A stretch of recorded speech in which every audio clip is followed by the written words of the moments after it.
Miami had a chance to win a fourth straight game, but fell apart down the stretch. We break down what went wrong, if there were any silver linings to take away from a disappointing loss, because Wes, I got to admit, I got nothing. The game's over?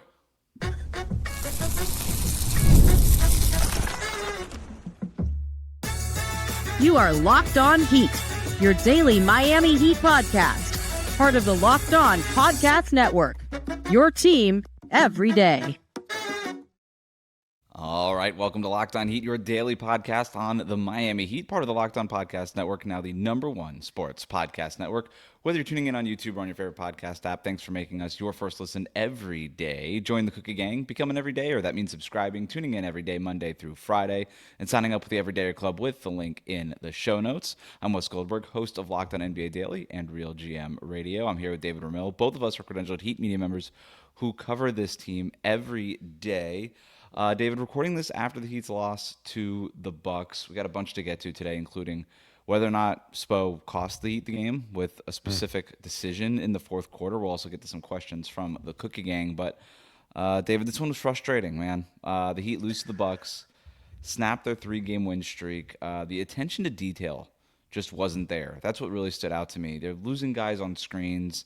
Yep. Not finishing defensive possessions with rebounds, too many careless turnovers, settling for threes, I thought, for most of this game. We've gotten a handful of these kinds of games this season. I really thought the Heat blew an opportunity here to kind of keep the good times rolling, not only to extend their win streak, but just to also keep pace in the Eastern Conference standings, which we'll talk about here in a minute. Yeah, they absolutely blew it. This was an eminently winnable game. The shot selection wasn't great. The shot making ability was poor. The defensive,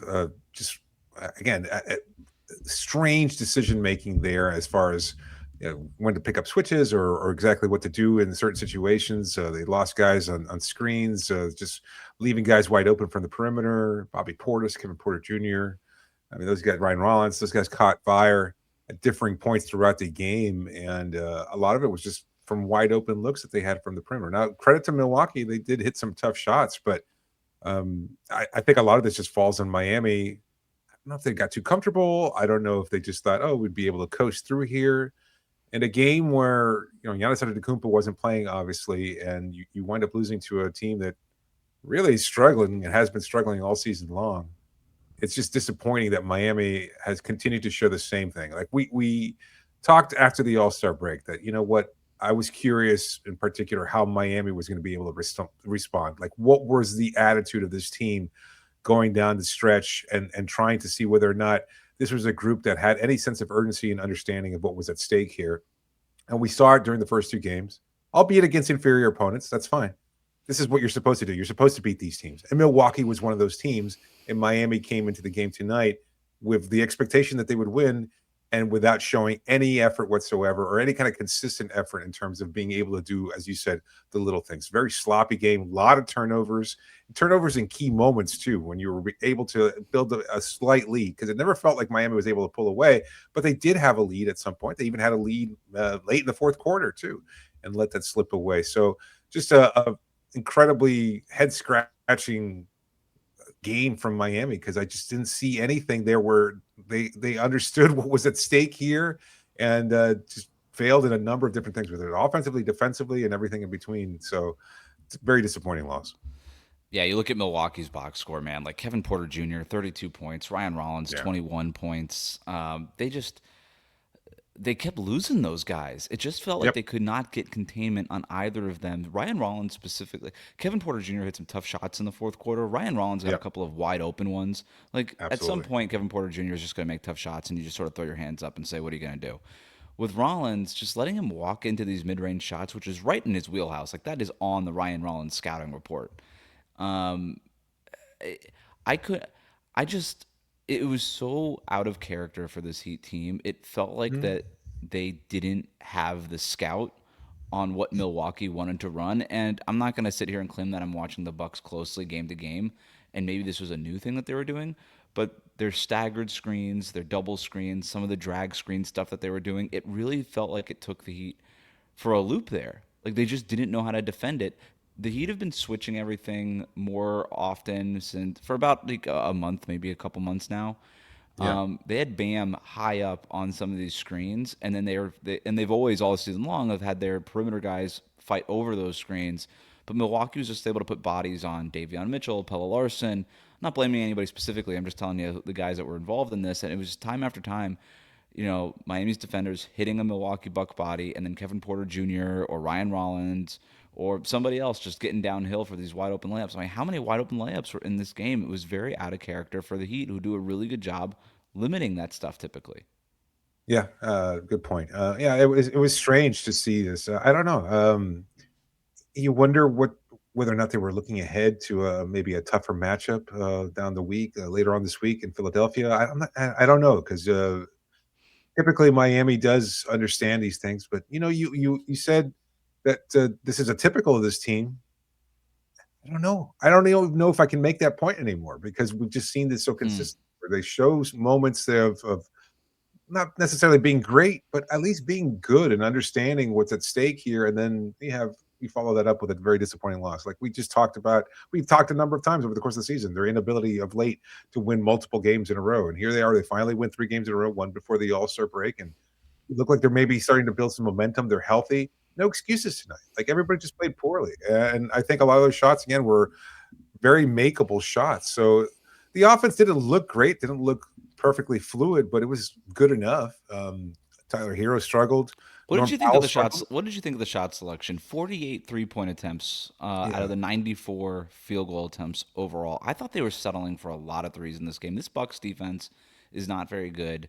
Miles Turner has not been awesome for them, and he only played 19 minutes. 19 minutes. Jericho Sims got most of the work there as the backup center, but you're not scared of any of these guys as a rim protector, and yet I couldn't figure out. It just felt like they were settling for so many of these threes.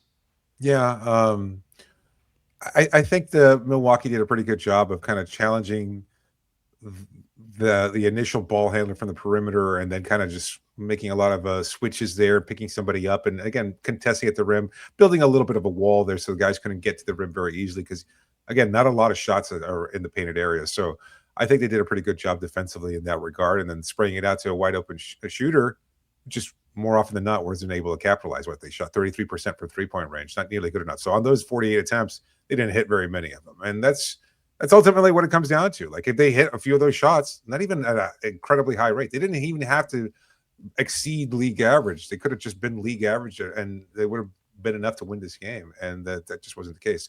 What did you think of Miami's zone defense? Because I thought they used a lot more zone possessions tonight that we've seen recently. At least that was what I noticed. I don't know if you saw the same thing or not, but it just felt like they weren't really.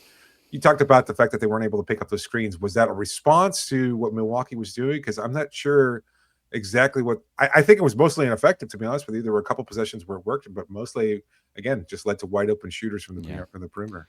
One last note on the three, and I'll answer your question. Milwaukee and Miami both made the same amount of threes, 16 threes for each team in this game, and yet Milwaukee took 9 fewer 3-point attempts. I mean, that's bad. That's bad math. In terms of the zone, I didn't think anything that Miami did defensively worked in this game. And I think that was just a matter of Spo just throwing a bunch of stuff, just throwing out the kitchen sink and being like, okay, I guess we stink defensively tonight, I guess. Yeah. He did talk about this in the post-game press conference. We're doing a post-game show. About how he thought the defense could have been better, but then he also said like he didn't really have a problem with the shot selection in this game, that he thought a lot of those things were makeable. I had a big problem with the shot selection. I also might have had a problem with a decision that he made in the fourth quarter that could have cost the Heat this game. We're going to talk about that next. Today's episode is brought to you by FanDuel. You ever wanted to experience the NBA Finals live and in person? Well, FanDuel is giving you the chance to turn that dream into reality with their NBA sweepstakes. Here's how it works. You use your profit boost on any NBA future, and you'll automatically be entered for a shot to win an NBA Finals trip for 2. That's right. Flights, tickets, the whole experience. If you're already looking at the board right now and thinking about which team can make a deep run, well, this is a perfect time to lock it in. You'll love futures this time of year, whether it's picking a team to win the championship or maybe grab the conference title. It just adds that extra layer of excitement to every game down the stretch. And now, not only can your pick cash in, but can also send you to the finals. So visit FanDuel.com to get started. Use your profit boost on an NBA future and get entered for your chance to win a trip to the NBA Finals. Play your game with FanDuel, the official sports betting partner of the NBA. We'll be right back. Thanks again for making Locked On Heat your first listen every day. Being a part of the Cookie Gang and becoming an everydayer comes with some great perks, including ad-free shows. Plus, if you join the All Access tier, you're going to get even more, including text message updates like running game notes, injury news, and transaction rumors around the trade deadline draft and in the offseason, all sent directly to you via text. You'll also get a chance to text us questions for post-game shows like this. If you're interested in being part of the Cookie Gang and joining the Everydayer Club, tap the link in the show notes or head to lockedonheat.supercast.com to learn more. David, did Spo cost the Heat a game with one decision in the fourth quarter?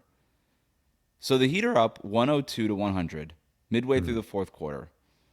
Bam Adebayo checks back in. Kel'el Ware was phenomenal, I think, in the third quarter and the beginning of that fourth quarter. It really gave this Heat team a spark.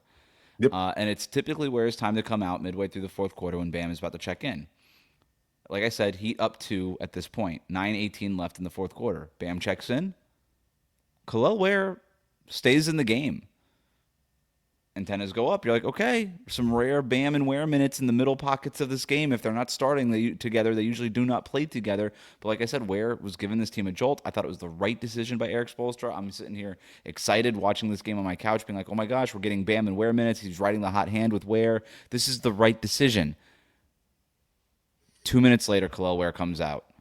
The Heat were up 106-105 at that point. So a little bit of a slower 2 minutes there, but the Heat still have a lead.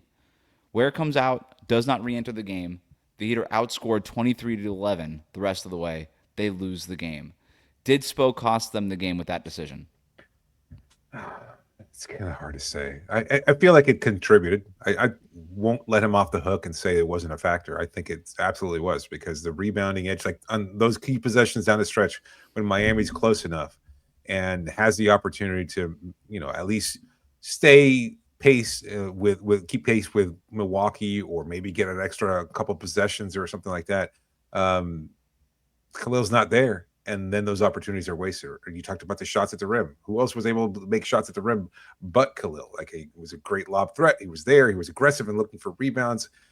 You can't take anything away from Ware's performance tonight. I think he was really, really solid in his outings. I would say even better than that. But to take him out, then it just felt like it did cost Miami. But I don't know. I don't know if it's that one decision. I can't say that it was. I can't, because I think, again, this was such a sloppy game in almost every aspect that it just felt like par for the course. It almost felt like, you know what, the players suck. I might as well make a stupid decision along with them, and it's what it felt like. Like, it was just one more thing, one really more bad topping on a really crappy sandwich. And I don't know. I don't know how else to separate. I can't parse this, Kel'el being taken out at that point in time, separate that from the rest of the things that went wrong with it. It was the shooting, the defensive lapses, just the mind-numbing kind of decisions by every player. Really, there were a number of players that just kind of made really poor choices throughout the game on both sides of the ball. So I don't know. I'll go so far as to say it was a 33% contributor to tonight's loss. How about that? Very fair. Look, did you think it really was that drastic? Did you think it cost Miami the game? Because I think it helped, but I don't think it made that much of a difference either. I don't know. I can't sit here and say it cost them the game for sure, right? Like, who knows? But Kel'el he played so well in this game, still played just a hair under 19 minutes, which is basically what he's been playing since the All-Star break. And I thought he deserved more run, right? Like, you think you would have seen him play a little bit more down the stretch in this one. For the record, the Heat did not give up an offensive rebound to Milwaukee after Kel'el subbed out. So the offensive rebounding wasn't the issue. To me, the issue was offensively. That's where Kel'el was giving them that boost. It was, like I said in the first segment, this team was so three-point dependent in this game, except for Kel'el. Now, Kel'el did go 1 for 3 from three-point range, but he was also open for lobs. There's also the vertical spacing that he provides at the basket, that threat at the dunker spot, all that stuff. We saw him catch a lob from Pelle Larsson in the third quarter. Like, there's really important plays there that I think added as an important dynamic to this Heat offense. And not having that, I thought, down the stretch, that may have cost them. So I was a little surprised that we didn't see it. So Spo goes small. He goes basically to close the game with Hero, Powell, Larson, Wiggs, and Bam. And it's not like any of those guys were necessarily the wrong person to put out there. Like, I know it wasn't the most efficient night for Tyler Hero, but we've seen this guy come up big in fourth quarters in the past, and so you trust him in those moments. He's earned that at this point in his career. But I don't know who you take out in those moments. That's less important to me. But I was a little surprised, because we saw it for 2 minutes where he was going to ride the hot hand, and then after 2 minutes he decided it wasn't good enough, even though they still had the lead. It was a little head scratching to me a little bit. Yeah, I wonder what the thought process was. Does he not trust him in those waning moments? Did he just want to go with a small lineup? I hope he gets asked. I don't know if he did about the decision there because, again, as you said, Kel'el was really good in his minutes there. So you wonder what exactly it was that he was looking for, why he thought he wanted to change something up that had been previously working. And maybe he was just trying something different. Maybe I think he wanted to go small, knowing that it was probably a more potent 3-point lineup and maybe to create some opportunities offensively there and see if they could pull away down the stretch. It just didn't work out that way. So I guess he had his reasons. So he's just as much of a contributing factor to today's loss as everybody else.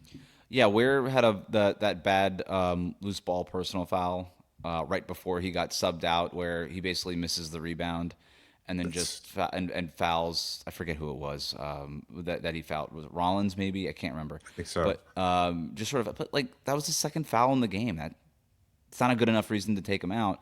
After it wasn't as if the Heat were stalled out offensively completely. Like, Hero got a dunk on a couple of possessions before that. Right. Bam hit a pull-up shot a couple of possessions before that. I don't know. It was a little strange to me overall to see Ware come out. I'll take a hard stance on this. I don't know that it cost him the game because it's impossible to say. I do think it was the wrong decision. I think that he should have at least rode Ware for a couple of more minutes to see what that lineup could have done. 2 minutes with Bam and Ware, the way that Ware was playing, was too much. Ware should have eclipsed the 20-minute mark. Absolutely. There was no excuse for him to play less than 19 minutes in this game, the way that he was playing, especially in the second half. I thought the first half he wasn't very good, but in the second half I thought he was really good and deserved more run. Yeah, it was one of the points that we made prior to the All-Star or during the All-Star break. You've got to see what you've got on this roster. Like, you've got Kel'el Ware. I know that he was included in trade talks and he wasn't included for Kevin Durant over the offseason, but it doesn't matter now. You're in the midst of a playoff run. You want to make that push. You've got to test these players out. You want to be able to create mismatches. And the longer that you keep kind of keeping these two players that are, I think, essential to your chances at winning away from playing from each other, with each other, I just think that's a strange decision. It's almost like he's actively saying, no, I don't like that combination. I don't like the way it looks or feels, and I don't want it to work. And I know the numbers bear it out. You've talked about the stats showing that it hasn't worked in the past, but they're on the roster. You've got to use them. Like, it boils down to that. And those numbers have been trending up. Like, those numbers have been trending in the right direction, and then he kind of pulls especially in a game where he plays so well today. Yeah. I mean, you can't fault him for the things that he did when he was very aggressive, like grabbing those rebounds, fighting for loose balls. Like, I think he did a pretty good job challenging guys defensively. Like, I think he might have been the brightest spot of today's game. Like, there wasn't much to choose from, but if there was one thing that you could kind of say, oh, you know what, at least that turned out pretty well for Miami, I think it was Ware's minutes. So if we were still giving out blame pie, I think Spo would probably get a pretty hefty chunk of it. Also missed free throws. The Heat missed 6 free throws in the game, 5 of them in the fourth quarter, 4 of them down the last 5 minutes of this game. That was, again, the Heat lose this game by 11, but they make those free throws. It's a little bit tighter. Maybe it goes a little bit differently. Wiggs, I think, was the other silver lining if we're going to try to find some in this game, especially in that first half. 16 points overall, 5 of 12 shooting. A little bit colder in that second half when the Heat were pushing a little bit, but really kept them in that game. And his rebounding has been so good since the All-Star break. Averaging 7 rebounds a game since the break coming into this one, and then he has 8 in this one, 3 offensive rebounds. That's a stat I always look at with him. And then 5 assists, and then my favorite stat from him, 3 blocks, and those blocks were really fun. When he's that engaged, it raises Miami's floor, I think, in a meaningful way. They should have won this game, but Wiggs was a silver lining. No doubt. He was really solid. I brought it up before. And I was just thinking about this, even as we're talking about these different factors and everything else that didn't go well. The fact that they're playing Philadelphia on Thursday, a team that's, much more closer to them in the standings. I can't use that as a reason. Like, even as I'm thinking about it, it's like, you know what? This team's not good enough to be like, oh, we're looking ahead to our next opponent. No, I don't think that has anything to do with it. Yeah, I don't know. So you wonder, but Milwaukee, should not have won this game. Miami should have beat them pretty easily, and I think they did a lot of things wrong that just contributed to it. It's what we said going into the game. Details. Take care of the Yep. details, and you're going to win this game. And what cost the Heat this game? The details. They did not take care of the details, and that was it. Meanwhile, we've been talking so much about the Heat potentially moving up in the standings. Are they at risk of falling into the bottom part of the play-in tournament? We're going to talk about that next. Today's episode is brought to you by Indeed Sponsored Jobs. Workplace chaos, deadlines stacking up, inbox overflowing, and the one position you have to fill is still sitting open. When the pressure's on and you need the right hire, this is a job for Sponsored Jobs. Indeed Sponsored Jobs helps you reach the people who actually fit what you're looking for: skills, experience, location. So you're not just hoping the right candidate stumbles across your post.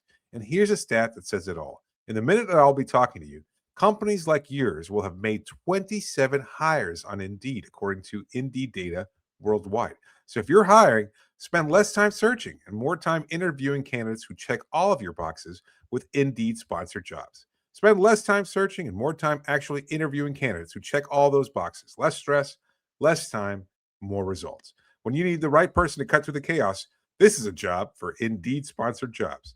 And listeners of this show will get a $75 sponsored job credit to help get your job the premium status it deserves at Indeed.com/podcast. Just go to Indeed.com/podcast right now and support our show by saying you heard about Indeed on this podcast. Indeed.com/podcast. Terms and conditions apply. Need to hire? This is a job for Indeed Sponsored Jobs. We'll be right back. Let's go to our questions from the Cookie Gang. You can submit questions for post-game shows by joining the Everydayer Club. Tap the link in the show notes to learn more. This one comes from Jonah. Is it bad that I don't even feel anything after this loss? Let's just get to the play-in and give the Hornets our crown of play-inville with a shot at a better pick. Another question from Pet. Tough loss, bad loss. Looking forward to the show, but I can't help but think that we might slip to the bottom of the play-in. The Hornets look great, but what do you guys see? Thank you. So the Heat lose this game. Charlotte beat the Bulls tonight also. The Sixers beat the Pacers. We're doing a little bit of a standings update here. The Magic, as of us recording this, have not finished their game against the Lakers.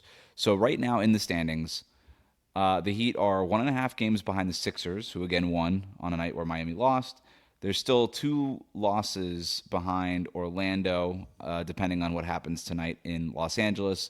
And as far as Charlotte, the Hornets are winning, but fortunately the Heat are still 3 games ahead of the Hornets. And I see why people will look at the standings and say that, oh, it's only 3 games.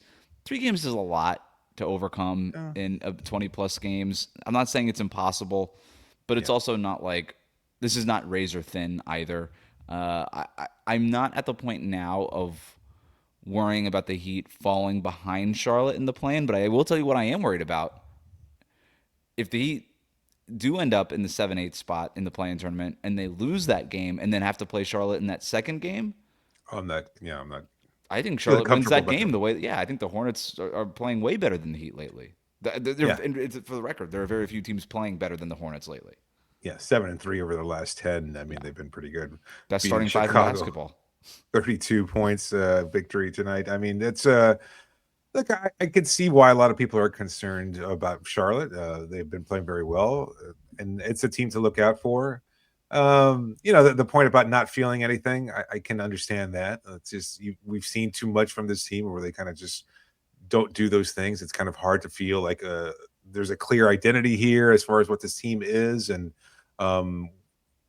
that they feel neither good enough nor bad enough to really be like, oh, okay, well, I embrace this side. It's just like, you know what, they're just right smack dab in the middle. And tonight's loss kind of underscores all that. And versus a team like Charlotte that has been playing so well of late, that's a team that definitely feels on the rise, not just this season, but perhaps even beyond that. So it's a concern. But I think Miami also just has to focus on the teams in front of them, just trying to get up to the standings as much as possible. I mean, 5 games separating the 6th seed and the current, 10th seed, the Charlotte Hornets. So there's a possibility that a lot of these teams can move up and down. I wouldn't be surprised if Philadelphia drops out completely, if Atlanta drops out completely, Miami drops out. I mean, it could all work out that way. So, I don't think any of these teams will drop out of the play-in. There's some tanky tank teams at the bottom of the Eastern Conference. We're all pretty solid in the play-in tournament. It's just Milwaukee not, 7-3. Like Milwaukee 7-3 in their they could last sneak 10. up, but Miami won't fall behind Milwaukee. There's too much ground to make You up. say that very confidently. I'm surprised. How many games separate them? 6. That's a lot. That's a lot, man. I don't see the Heat falling. Like that would be a 10-game losing streak again for the Heat to fall, and I don't see that happening. As up and down as they've been this year, there's still enough ups in there to avoid that kind of catastrophic slide down the standings. That said, like the to your point, the goal has to be looking forward and trying to move up the standings. If the Heat really want to make some noise in the playoffs, they got to get out of this play-in tournament, because I am worried about some of these teams in the play-in. I don't think that it's a shoe-in that the Heat make it out. Maybe that's silly because the Heat have just been dominating the play-in tournament the entire time that it existed, and maybe we should just give them the benefit of the doubt at this point. But I'm really sick of it, and I'd prefer to just avoid it completely. Would you rather face Charlotte for one game in the play-in tournament, the way they've been playing of late, or matching up against the New York Knicks for a 7-game series? Because they wound up getting the 6 seed versus the Knicks, who are the 3 seed, or the Celtics if they wound up being the 3 seed. What a tough call, huh? That's a tough call, because then you beat the Hornets and then you have to play Detroit. No, you would play whoever ends up in the 2nd seed spot. Yeah. So who's in the 2nd seed? Second seed right now, it's Boston. Boston or New York. They're basically. I'd rather play Boston than New York in a 7-game series. Yeah. But I don't like. But there's Miami's only a chances, game like and a you said, half against separating Boston and Cleveland. So I don't know. Like, yeah, I mean, it's a tough call. I'd rather get the 6th seed probably and just avoid the play-in altogether. And yeah, absolutely. Next question comes from William, who writes in my opinion, this is where having Tyler Hero on the bench in the 4th quarter is a problem. Denzel also writes in, should Powell come off the bench? So I'm going to take these 2 questions, I'm going to combine them and make one super question. Should Spo swap Tyler Hero and Norm Powell? Start Hero, bring Powell off the bench? I'm not really sure why we got this question after this game in particular, because Powell outplayed Hero. Yeah. But we got the questions, and I thought, interesting enough, I'll ask it. Yeah, I don't. I think I'd rather see the chemistry between Hero and Kel'el further develop and see if what you can push that along with the second unit. The second unit has looked good over the last 2 games, and then they just didn't look as sharp tonight. But I think that's the direction you want to take moving forward. If you're not going to start Kel'el Ware and you want to be able to see at least what that reserve group is capable of, that's probably your best chance of doing that. And I think Norm has done enough this season to earn the starting nod. I wouldn't bench him. I think that would be a slap in the face in an all-star career. Yeah. I don't think you do that. I like your point. I want to see more of Hero and Kel'el. Hero's a much better pick and roll ball handle than Norm Powell, and that just makes more sense with Kel'el in that second unit. We did see Spo make a small tweak to his rotation where we'd get about a minute of Hero and Powell together. Yeah.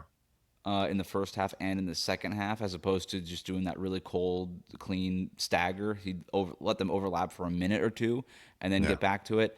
That came at a cost of mostly Myron Gardner's minutes, and I'm okay with that, as much as we love Myron around here. Absolutely. Last question comes from Malachi. Why was Jaime not in the final lineup down the stretch? I feel like he was torching the paint most of the night. I feel like we could have used that down the stretch. I think it's a fair point. I think it's an interesting one. Jaime did start to figure out how to get into the paint, and it goes back to my point overall. I thought the Heat really settled for their shots. If not Kel'el, then maybe Jaime down the stretch. I think it's a fair question. Yeah, I think it might have helped, but then I think you probably would have seen the flip side of that is, you're trying to generate some offense from the perimeter because the shots maybe were bound to fall. And that wouldn't have been the case with Jaime out there because his shooting has been so poor that I just don't think that it would have necessarily been the difference maker. And I think what he does defensively too was not. I think they would have attacked him. And look, maybe it doesn't matter. Like in hindsight, you could say, well, everybody was being attacked defensively, so it doesn't really make much of a difference if you had put Jaime out there or not. Maybe he could generate some points at the rim. But I think given his lack of 3-point shooting and the fact that he was a defensive liability out there, that's probably what contributed to his being taken out.